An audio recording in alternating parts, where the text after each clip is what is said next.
அஸ்ஸலாமு அலைக்கும் வரஹ்மத்துல்லாஹி தஆலா வபரகாத்துஹு. அல்லாஹ்வின் தூதர் ஸல்லல்லாஹு அலைஹி வஸல்லம் அவர்களுடைய வாழ்விலிருந்து அவர்களிடத்திலிருந்து கிடைக்கக்கூடிய பல்வேறு செய்திகளை நாம் நம்முடைய வாழ்க்கையில் உபயோகப்படுத்தி நம்முடைய வாழ்க்கையினுடைய தரத்தை மேம்படுத்திக் கொண்டே இருக்கின்றோம். அந்த வகையில் நம்முடைய இந்த உலக மற்றும் மறு உலக வாழ்க்கையினுடைய வெற்றியாகவே கண்மணி நாயகம் ஸல்லல்லாஹு அலைஹி வஸல்லம் அவர்களுடைய போதனைகளையும் அல் குர்ஆனுடைய வழிகாட்டுதல்களையும் நாம் தொடர்ந்து பார்த்து கொண்டே வருகின்றோம். அந்த வகையில் மஹல்லா நிர்வாகங்களுக்கு இருக்கக்கூடிய சில சந்தேகங்கள், மரணம் குறித்து, மரணம் எப்படி நிகழ்ந்தது என்பது குறித்தும் அதற்கு பிறகான நடைமுறைகள் குறித்தும் இருக்கக்கூடிய சில கேள்விகளுக்கு பதிலாக நாம் பார்க்க இருக்கிறோம். ஒரு மஹல்லா என்பது அந்த பகுதியில் வசிக்கக்கூடிய முஸ்லிம்களினுடைய எல்லா விதமான ஏற்று தாழ்வுகளிலும் பங்கு வகிக்கக்கூடியது அந்த மஹல்லா நிர்வாகம் என்பது. உதாரணமாக, ஒரு மஹல்லாவில் ஒரு குழந்தை பிறந்ததிலிருந்து அதனுடைய திருமணம், அதனுடைய மரணம் வரைக்கும் உண்டான நிகழ்வுகள், அதுபோக அந்த மஹல்லா சார்ந்த பல்வேறு வகையிலான நிகழ்வுகளில் அந்த மனிதன், அந்த மனுஷி பங்கெடுப்பது என்பது மிக முக்கியமான ஒன்றாகவே பார்க்கப்படுகின்றது. இன்னார் இந்த மஹல்லாவை சார்ந்தவர் என்கின்ற அத்தாட்சி இருந்தால் மட்டுமே அவர் வேறு எங்கும் பெண் எடுக்க கொடுக்க முடியும் என்கின்ற சூழ்நிலை அளவிற்கு மஹல்லாவினுடைய நிர்வாகம் முக்கியத்துவம் பெற்றிருக்கிறது. இப்படிப்பட்ட மஹல்லா நிர்வாகங்கள் ஒரு மனிதனுடைய அல்லது ஒரு மனுஷியினுடைய மரணம் குறித்து எப்படிப்பட்ட பார்வைகளை கொண்டிருக்க வேண்டும் என்பதை நாம் பார்க்க வேண்டும். சில நாட்களுக்கு முன்பதாக வயிற்றிலிருந்து ஒரு குழந்தை இறந்து பிறந்து விட்டது. நள்ளிரவு நேரம் வரைக்கும் சூழ்நிலை, குழந்தையை வெளியே எடுப்பதற்குண்டான சூழ்நிலை. அடக்கம் செய்வதற்காக நம்மிடத்தில் அணுகினார்கள். அவர்கள் வெளியூர் வாசிகள். ஊருக்கு கொண்டு செல்வதில் சில சங்கடங்கள் இருக்கிறது, அது நாம் அனைவரும் அறிந்த ஒன்றுதான். இறந்து பிறந்த குழந்தையை ஊருக்கு கொண்டு போய் அதற்கு பிறகு அடக்கம் செய்தல் என்பது சற்று ஒரு சங்கடத்தை தரக்கூடிய ஒரு சூழ்நிலை. நம்முடைய பகுதிகளிலேயே அடக்கம் செய்யலாம் என்று நம்மை அணுகிய பொழுது சில நிர்வாகங்களை நாம் கேட்டோம். அல்ஹம்துலில்லாஹ், ஒரு நிர்வாகம் எந்த விதமான கேள்வியும் கேட்டுக்கொள்ளவில்லை. ஹாஸ்பிட்டலில் இருக்கக்கூடிய ஒரு அந்த குழந்தை இறந்து விட்டது என்பது போன்று உண்டான ஒரு சீட்டு தருவாங்க, அதை மட்டும் கொடுத்துட்டீங்கன்னாக்கா நம்ம மற்ற வேலையை இன்ஷா அல்லாஹ் பார்த்துக்கலாம், ஒன்றும் பெரிய பிரச்சனை இல்லைன்னு சொல்லிட்டாங்க. அதற்கு முன்பதாக ஒரு நிர்வாகத்தை அணுகின்ற பொழுது அவர்கள் சொல்லுகிறார்கள், அதுபோன்று நாங்கள் அடக்கம் செய்வது கிடையாது, வேண்டுமென்றால் உங்களுடைய மஹல்லாவிலிருந்து இவர்கள் இந்த மஹல்லாவாசிகள் என்பதாக ஒரு அனுமதி கடிதம், ஜமாத் லெட்டர் ஒன்று வாங்கிட்டாங்க, அதுக்கு பின்னாடி நாங்கள் அடக்கம் செய்கிறோம் அப்படின்னு சொல்லிட்டாங்க. அது சற்று நடைமுறைக்கு ஒத்து வராத ஒரு செயலும் உண்டு. இது ஒன்று. ஆக எங்கெல்லாம் கபரஸ்தான் இருக்கின்றதோ அந்த நிர்வாகங்கள் எல்லாம் ஜனாசாக்களை அடக்கம் செய்வது குறித்து உண்டான ஒரு தெளிவான முடிவை அவர்கள் எடுத்துக்கொள்ள வேண்டும் என்கின்ற ஒரு அறிவுரையாக இதை பார்த்துக் கொள்ள வேண்டும். அடுத்ததாக, இரண்டாவதாக மற்றும் ஒரு செய்தியும் உண்டு. தன்னை தானே மாய்த்து கொண்டவர்கள், தற்கொலை செய்து கொண்டவர்களை சில கபரஸ்தான்களில் அந்த மஹல்லாவாசிகள் அந்த மஹல்லாவிலேயே அடக்கம் செய்வதற்கு தடையாக இருப்பது, நாங்கள் அடக்கம் செய்ய மாட்டோம், அடக்கம் செய்ய மாட்டோம், தொழவும் வைக்க மாட்டோம் என்பது போன்று உண்டான பரவலான கேள்விகளும் நம்மை நோக்கி வந்து கொண்டே இருக்கின்றன. யோசித்து பாருங்கள், ஒரு மனுஷன் வியாபாரம் தெரிந்ததிலிருந்து வட்டியையே தொழிலாக வியாபாரம் செய்திருக்கிறார். அவர் மரணித்து விட்டார். மரணித்து விட்டால் நம்முடைய கபரஸ்தானில் அவருக்கு இடம் உண்டு. ஒரு மனிதன் வியாபாரம் தெரிந்ததிலிருந்து அவர் தன்னுடைய தொழிலாக மது விற்பதையே அவர் வியாபாரமாக கொண்டிருக்கிறார். அவர் மரணித்து விட்டால் நம்முடைய மஹல்லாவில், நம்முடைய கபரஸ்தானில், நம்முடைய மஹல்லாவில் சார்ந்தவர் என்றால் அவருக்கு இடம் உண்டு அடக்கம் செய்வது. இதுபோல இல்லீகலாக மார்க்கத்திற்கும் சட்டத்திற்கும் புறம்பான எவ்வளவோ வியாபாரங்களையோ எவ்வளவோ காரியங்களையோ தொடர்ந்து செய்யக்கூடிய ஒரு மனிதர், அவருக்கு நம்முடைய மஹல்லாவில், நம்முடைய மண்ணறையில், நம்முடைய கபரஸ்தானில் அவர் மரணித்து விட்டார் என்று சொன்னால் அவருக்கு இடம் இருக்கிறது. நான் குறிப்பிட்ட இத்துணையும் சமூக சீரழிவுகள் சார்ந்த ஒரு மனிதன் தான் மட்டும் கெடுவதோடு மட்டுமல்லாமல் பகுதியில் வசிக்கக்கூடிய எல்லா மக்களுக்கும் ஒரு மிகப்பெரிய அளவிலான கெடுதலையும், தான் எந்த மதத்தை எந்த மார்க்கத்தை சார்ந்திருக்கிறோமோ அதற்கும் பெரிய இழுக்கை அவர் கொடுத்திருக்கிறார். அதன் மூலமாக, அந்த தவறின் மூலமாக. தவிரவும் அவருடைய பெயரின் மூலமாக மிகப்பெரிய அளவிலான அந்த பகுதி மக்களுக்கும் முஸ்லிம்களுக்கும் மிகப்பெரிய அளவிலான இழுக்கு, அவமானம் இருக்கிறது அவருடைய தொழிலின் காரணத்தினால். ஆக இவ்வளவு இருக்க இவருடைய செயல்பாடுகள் அனைத்துமே தன் அல்லாமல் பிறருக்கு மிகப்பெரிய அளவிலான வழிகேடுகளை, ஒழுக்க சீர்கேடுகளை அவர் செய்திருக்கிறார். அவர் மரணித்து விட்டார் என்று சொன்னால் நம்முடைய மஹல்லாவில், நம்முடைய கபரஸ்தானில் அவருக்கு இடம் இருக்கிறது. தற்கொலை என்பது மார்க்கத்தில் மிகப்பெரிய அளவில் தடுக்கப்பட்ட ஒன்று. அது யாருக்கும் அது மாற்று கருத்து கிடையாது. அது மிகப்பெரிய ஒரு தவறான ஒரு முன்னுதாரணம். அது ஒருவர் தன்னைத்தானே மாய்த்துக் கொள்ளுதல், தற்கொலை செய்தல் என்பது மிகப்பெரிய அளவிலான பாவத்தை சார்ந்தது. ஆனால் அந்த பாவம் என்பது அவர் தனக்கு மட்டும்தான் செய்கிறார். நான் தொழவில்லை என்றால் உங்களில் யாருக்கும் நான் பதில் சொல்ல தேவையில்லை. எனக்கும் என்னுடைய ரப்பினிடத்தில் நான் பதில் சொல்லுவேன். ஆனால் நான் ஒரு மதுவை விற்பனை செய்தால், நான் ஒரு வட்டியை நான் கொடுத்தோ அல்லது வாங்கவோ செய்தால், என் அல்லாமல் வேறு ஒரு குடும்பம் அங்கு சீரழிகின்றது ஏதோ ஒரு வகையிலே. ஆக இது பிறர் அடுத்தவருடைய நலனையோ அடுத்தவருடைய தாழ்வையோ சார்ந்தது. இதுதான் மிகப்பெரிய சமூக சீர்கேடு, மிகப்பெரிய குற்றம். அந்த அளவில் பார்க்கின்ற பொழுது ஒருவர் தன்னைத்தானே மாய்த்துக் கொண்டு இறந்து விட்டார் என்று சொன்னால் அவருடைய நிலைப்பாடு என்ன என்பதை பார்த்துக் கொள்ள வேண்டும். ஒரு ஹதீஸ் இங்கு கவனிக்கத்தக்கது. நான் இன்று சொல்லக்கூடிய ஹதீஸ்கள் ஏறத்தாழ சுமார் 100க்கும் மேற்பட்ட ஹதீஸ்கள் முஸ்லிம் ஷரீஃபிலிருந்து நாம் எடுத்துக்கொண்ட ஹதீஸ்களுடைய கருத்துக்களை நான் உங்களுக்கு சுட்டிக்காட்டுகிறேன். And Jabir ibn Samura radiyallahu ta'ala anhu qala utiya an-nabiy sallallahu alayhi wasallam bi rajulin qatala nafsahu bi mashakis falam yusalli alayhi. Jabir இப்னு சமுரா ரலியல்லாஹு தஆலா அன்ஹு அவர்கள் கூறுகிறார்கள், நபி ஸல்லல்லாஹு அலைஹி வஸல்லம் அவர்களிடத்தில் அகலமான அன்பின் மூலமாக தன்னைத்தானே மாய்த்துக் கொண்ட, தற்கொலை செய்து கொண்ட ஒரு மனிதனுடைய பிரேதம் கொண்டு வரப்பட்டது. அதற்கு நபி ஸல்லல்லாஹு அலைஹி வஸல்லம் அவர்கள் தொழ வைக்கவில்லை என்பதாக அந்த ஹதீஸ் சுட்டிக்காட்டுகின்றது. முஸ்லிம் ஷரீஃபில் 1779வது ஹதீஸாக பதிவு செய்யப்பட்டுள்ளது. கவனத்தில் கொள்ள வேண்டிய விஷயமும் கூட, தற்கொலை செய்து கொண்ட ஒரு மனிதனுடைய பிரேதம் நபி ஸல்லல்லாஹு அலைஹி வஸல்லம் அவரிடத்தில் கொண்டு வரப்படுகின்றது. நபி ஸல்லல்லாஹு அலைஹி வஸல்லம் அவர்கள் அதற்கு தொழ வைக்கவில்லை. இதுதான் அந்த ஹதீஸுடைய கருத்தும் அசலான விஷயங்களும் இதுதான். மெயின் சாப்டர் இதுதான் இருக்கிறது. இதிலிருந்து பலர் எடுத்துக் கொள்கிறார்கள். ஆகவே தன்னைத்தானே ஒருவர் மாய்த்துக் கொண்டார் என்று சொன்னால், தனக்குத்தானே ஒருவர் தற்கொலை செய்து கொண்டார் என்று சொன்னால் அவருக்கு ஜனாசா தொழுகை நடத்தப்படாது என்பதாக சிலர் தமக்குள்ளாக முடிவெடுத்துக் கொண்டு அதை நடைமுறையும் படுத்துகின்றார். இங்கு மற்றொரு நுட்பமான விஷயமும் பார்த்தாலே விளங்கக்கூடிய அளவிற்குண்டான ஒரு விஷயமும் தெளிவாக காணப்படுகின்றது.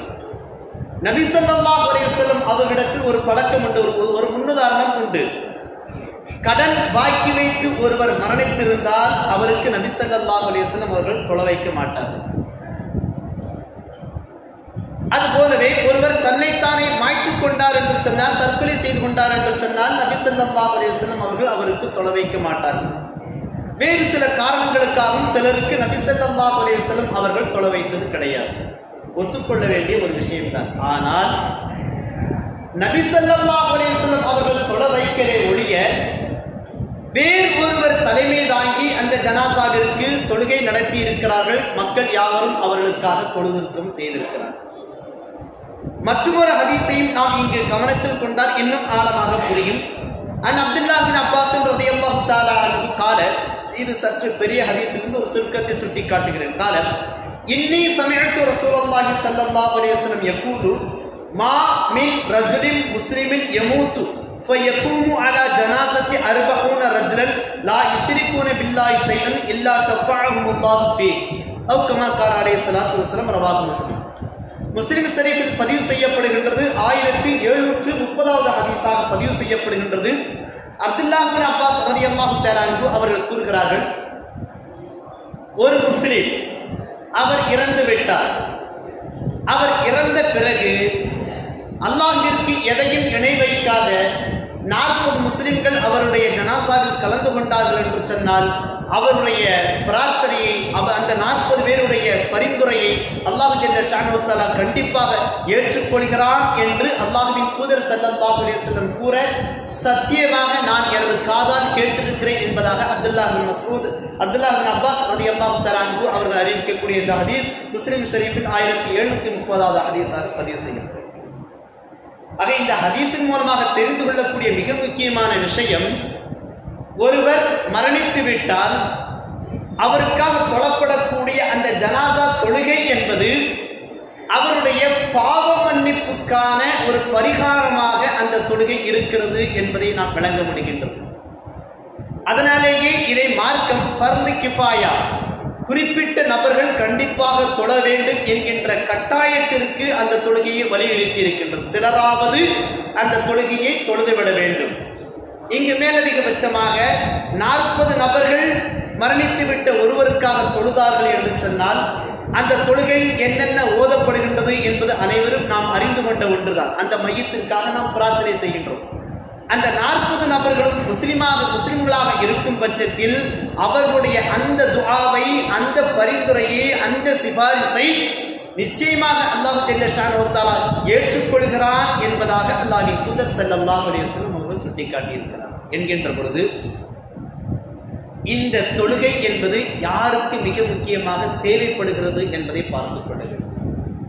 எல்லா மக்களும் ஏதேனும் ஒரு வகையில் நம்முடைய வாழ்க்கையில் பாவம் செய்தவர்கள், அவர்களுக்காக தொழப்படுகின்றது. ஓகே, இன்னும் அதிகமாக தன்னுடைய மரணத்தையே ஒருவர் பாவமாக செய்திருக்கின்ற பொழுது அவருக்கு ஏனையவர்களை விடவும் அவருக்கான பிரார்த்தனை மிக அத்தியாவசியமாக இருக்கிறது என்பதும் இதிலிருந்து தெரிகின்றது. செய்துவிட்டு இறந்து விட்டவர் ஒரு பாவத்தை செய்துவிட்டு இறந்து விட்டார், பாவம் செய்திருக்கிறார், நம்மால் நன்றாக உறுதியாக தெரிந்து கொள்ள முடிகின்றது. அவருடைய பாவம் மன்னிக்கப்படுவதற்கு ஏனைய மஹல்லா முஸ்லிம்கள் என்ன செய்ய வேண்டும்? கண்டிப்பான முறையில் அவருக்காக ஜனாசா தொழுகை நடத்த வேண்டும். அந்த தொழுகை பிரார்த்தனை இருக்க வேண்டும். நம்முடைய மஹல்லாவில் இது நாள் வரைக்கும் அவருடைய பிறப்பிலிருந்து அவருடைய வாழ்விலிருந்து வாழ்க்கை முழுவதுமாக நம்மோடு பழகி இருக்கிறார். ஒருவர் முகத்தை ஒருவர் பார்த்து இருக்கிறார். எல்லா விதமான பழக்க வழக்கங்களும் நம்மோடு இருக்கின்றது. ஊர் கட்டுப்பாடு என்கின்ற பேரில் பல்வேறு வகையிலான வரிகளையும் அவர் கொடுத்திருக்கிறார். பல்வேறு நலவுகளில் அவர் பங்கெடுத்திருக்கிறார். தினசரி தொழுகைகளில் அல்லது வார ஜுமாக்களில், விசேஷமான நாட்களில், பெருநாள் தொழுகைகளில் எல்லாமுமாக நம்மோடு கலந்துவிட்ட ஒருவர் ஏதோ ஒரு காரணத்திற்காக தன்னை தானே மாய்த்துக் கொள்கின்ற பொழுது திடீரென்று அவருக்கு இங்கு இடம் இல்லை சொல்லுக்குண்டான அதிகாரம் முஸ்லிம்கள் யாருக்குமே கிடையாது என்பதை அல்லாஹ் ஜல்ல ஷானஹு தஆலா அல்லாஹ்வின் தூதர் ஸல்லல்லாஹு அலைஹி வஸல்லம் சுட்டிக்காட்டியிருக்கிறார். இறை தூதர் யூசுப் அலைஹிஸ்ஸலாத்து வஸலாம் அவருடைய பிரார்த்தனையினுடைய ஒரு பகுதி தொடர்படியாக அவர்கள் சுட்டிக்காட்டுகிறார்கள். அந்த வலியி, இறைவா நீயே எனக்கு பொறுப்புதாரி, துன்யா வல் ஆகிரா, இந்த உலகத்திற்கும் மறு உலகத்திற்கும் நீதான் எனக்கு பொறுப்புதாரி. உன்னிடத்தில் நான் என்னை ஒப்படைத்து விட்டேன். ரப்பி வதவஃபனி முஸ்லிமன் வஅல்ஹிக்னி பிஸ்ஸாலிஹீன், என்னை ஒரு இறை விசுவாசியாக உனக்கு கட்டுப்பட்டவனாக என்னை மரணமடைய செய். என்னை மறுமையில் நல்லோர்களோடு என்னை இணைத்து விடு என்பதாக இறைத்தூதர் யூசுப் அலைஹிஸ்ஸலாத்து வஸ்ஸலாம் அவர்கள் பிரார்த்தனை செய்யக்கூடிய அந்த வசனம் சூரத்து யூசுப் என்று சொல்லக்கூடிய 12வது அத்தியாயத்தில் 112வது வசனத்தில் சுட்டி காட்டப்படுகின்றது. என்றால் தன்னுடைய வாழ்நாள் முழுவதுமாக இறை விசுவாசத்தோடு ஈமானோடு தொடர்பு கொண்டிருக்கக்கூடிய ஒருவர் ஒரு பாவத்தை செய்துவிட்டார் என்பதற்காக ஒட்டுமொத்தமாக அவருக்கு தொழுகை கிடையாது, ஜனாசா தொழுகை கிடையாது, அவருக்கு நம்முடைய மண்ணறையில் நம்முடைய கபரஸ்தானில் இடம் கிடையாது என்று ஒதுக்குவது என்பது மஹல்லாவில் இருக்கக்கூடியவர்கள், மஹல்லாவை நிர்வகிக்கக்கூடியவர்கள் சிந்தித்து செயல்படக்கூடிய மிக முக்கியமான விஷயம் கூட என்பதை விளங்கிக் கொள்ள வேண்டும். நாம் ஒரு சட்டத்தை இயற்றிவிடுவோம், இங்கு அவருக்கு தொழுகைக்கு இடம் கிடையாது, அவருக்கு ஜனாசாவிற்கு இடம் கிடையாது என்பதாக சொல்லிவிடுகின்றோம். ஆனால் மறுமையில் அதற்குண்டான பதிலை முதலாவதாக அந்த மறுத்த அந்த நிர்வாகிகளும் அதனை தடுக்காமல் இருந்துவிட்ட அந்த இமாமும் கண்டிப்பான முறையில் அல்லாஹ்விடத்தில் பதில் சொல்லியார். விளங்கிக் கொள்ள வேண்டும். சில நடைமுறை சிக்கல்கள் இருக்கின்ற பொழுது, சட்ட ரீதியான சிக்கல்கள் எதுவெல்லாம் இருக்கின்றதோ அதையெல்லாம் எதிர்கொள்வதற்கு அந்தந்த மஹல்லா நிர்வாகங்கள் தயாராகிக் கொள்ள வேண்டும். நாம் இங்கு தற்கொலையை எந்த வகையிலும் ஆதரிக்கவில்லை என்பதை நாம் விளங்கிக் கொள்ள வேண்டும். ஆனால் தற்கொலை செய்து கொண்ட ஒருவருக்காக கூடுதலாக நாம் பிரார்த்தனைகளில் நாம் பங்கெடுத்துக் கொள்ள வேண்டும் என்பதை இதன் மூலமாக நாம் விளங்கிக் கொள்ளலாம். இந்த 2 ஹதீஸ்களும் நமக்கு அதையே உணர்த்தி காட்டுகின்றன. அதுபோல மரணம் அடைந்த பிறகு உடனடியாக செய்யக்கூடிய காரியம் என்பது, அந்த ஒருவர் மரணமடைந்து விட்டால் அவருக்காக அந்த ஜனாசாவை பார்த்த பிறகு, அது மருத்துவமனையில் அந்த ஜனாசா இருந்தால் அல்லது வீட்டில் இருந்தால், அந்த ஜனாசாவை நேர்படுத்துவதற்குண்டான கை கால்களை இழுத்து விடுவது போன்ற பல்வேறு விஷயங்களில் அங்கு இருக்கக்கூடிய செவிலியர்களோடு நர்சுகளோடு சேர்ந்து நாமும் உடனடியாக வீட்டில் குடும்பத்தில் இருக்கக்கூடிய ஒருவரும் பங்கெடுத்துக் கொள்ள வேண்டும். வீட்டில் இருந்தார்கள் என்று சொன்னால் சற்று ஜடகாத்திரமாக இருக்கக்கூடியவர்கள், நெஞ்சுரம் மிக்கவர்கள் அந்த ஜனாசாவை நேர்படுத்து கைகளை விரித்து விடுவது, கால்களை விரித்து விடுவது, கண்களை மூடி விடுவது போன்ற அந்த காரியங்களில் ஈடுபட்டு விட வேண்டும். பதட்டத்தில் ஒருவருக்கொருவர் என்ன செய்வது ஏது செய்ய எந்த விதமான தேவையில்லை. அந்த ஜனாசாவிற்காக தாராளமாக அழுது கொள்ளலாம். அந்த ஜனாசாவினுடைய நல்ல காரியங்களுக்காக, அதனுடைய பாவ மன்னிப்புக்காக, மன்னரையுடைய விசாலத்திற்காக, ஒளி நிரம்ப வேண்டும் என்பதற்காக தாராளமாக துஆ செய்து கொள்ளலாம். அத்தோடு அந்த ஜனாசாவை சரி செய்வதில் உண்டான வேலைகளிலும் நாம் கண்டிப்பான முறையில் ஈடுபட்டு கொள்ள வேண்டும். அதுபோல அந்த ஜனாசாவை அழகான முறையில் மூடி வைக்க வேண்டும். முஸ்லிம் ஷரீஃபில் பதிவு செய்யப்படுகின்றது. 1719வது ஹதீஸாக ஆயிஷா ரலியல்லாஹு தஆலா அன்ஹா அவர்கள் அறிவிக்கக்கூடிய ஹதீஸ்.